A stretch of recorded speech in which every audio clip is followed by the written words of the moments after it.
Reviens vite, ô mon enfant. C'est un hymne chrétien coréen. Reviens vite, ô mon enfant. Reviens vite, je t'attends. Dans ton cœur comme un fardeau, tu ressens tous tes péchés, mais le Seigneur peut te pardonner. Il est prêt à t'accepter de son cœur si pur, si merveilleux. Jaillit un amour infini. Reviens vite, ô mon enfant. Reviens vite, je t'attends. Le Seigneur, jour après jour, nous attend dans sa maison. Chaque nuit, sa porte est ouverte. Son cœur est si malheureux. Ces enfants qui l'ont abandonné, depuis toujours il les attend. Reviens vite, ô mon enfant. Reviens vite, je t'attends. Toi qui es dans la souffrance, le Seigneur veut dans ses bras t'accueillir et te réconforter et ta peine soulager. Près de son cœur vient te réfugier. Reviens vite, ô mon enfant.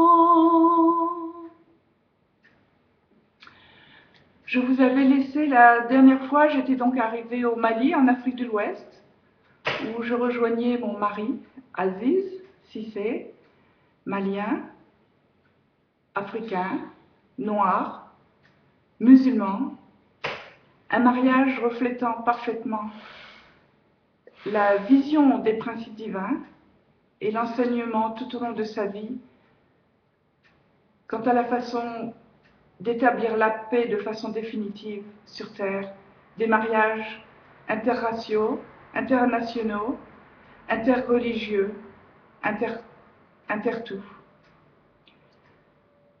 Je vous disais que j'étais arrivée dans un milieu complètement étranger, je n'avais que ma conscience où pouvoir trouver Dieu pour me guider, et je vous disais que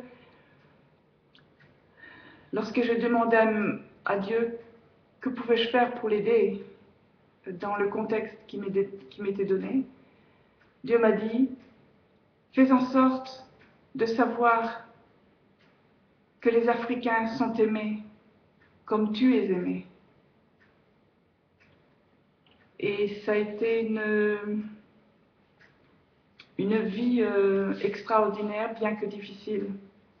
Parce que comment transmettre la façon dont je suis aimée? Comment transmettre la façon, le cœur de Dieu pour les pays qui ne se sont développés que par la bénédiction sur eux? Et rien dans un couple béni par Révérend Salman Moon entre une blanche catholique et un noir musulman, je ne peux aller nulle part pour essayer d'avoir des conseils ou apprendre quelque chose. Je dois tout découvrir par moi-même, de la même façon que mon époux doit tout découvrir par lui-même. La particularité de notre couple, c'est que mon mari, Aziz, comme moi-même, sommes arrivés vers l'église de l'unification, vers San Mianmun et Nagjahan, sans avoir été approchés par quelqu'un.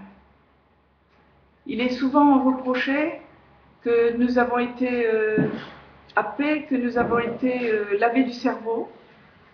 Or, mon mari comme moi-même pouvons certifier face au monde et face au monde spirituel, c'est-à-dire face à l'univers, que c'est totalement faux. D'abord parce que le lavage du cerveau n'existe pas et que nous sommes les témoins vivants, que notre conscience nous a guidés à trouver les réponses dans les principes divins et à travers San Mianmun et Nagjahan, sans que quelqu'un ait besoin de venir nous chercher. Il suffit de prier, il suffit de voir les signes qui sont multiples autour de nous pour être guidés et avoir confiance d'aller voir par nous-mêmes. Et nous avons une fille, Chiney, qui a maintenant 22 ans, qui vit au Mali, qui a cette même approche de la vie, qui aime bien trouver les choses par elle-même, bien qu'elle écoute son père et sa mère, mais elle approfondit sa foi et elle choisit sa vie par elle-même. Et ça, c'est la plus belle des choses aussi. Je vous retrouve la prochaine fois. Merci.